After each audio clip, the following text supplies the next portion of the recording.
সৌন্দর্যপূর্ণ football তবে রানামুড়াকান্দি high school football মাঠ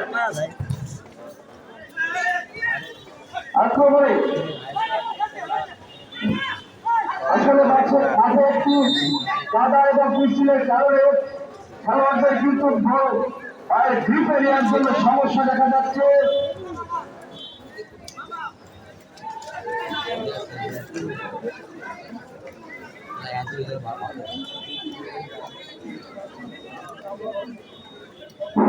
আজকে খেলাটি পরিচালনা করছেন সম্মানিত সহকারী শিক্ষক জনাব প্রদীপ।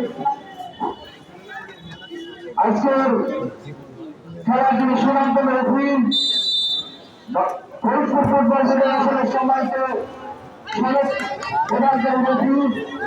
আক্রমণে ছিল আব্দুল স্পোর্টিং ক্লাব কিন্তু গোলরক্ষক সে পিসির খেলার থেকে বলকে পাস করে দিলেন।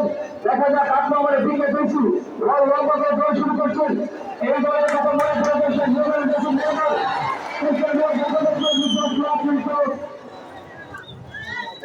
আক্রমণে আজি আব্দুল্লাহ স্পোর্টিং ক্লাব এবং রসুল মাসি একজন খেলোয়াড় দেখা যাচ্ছে মাঠের ভিতরে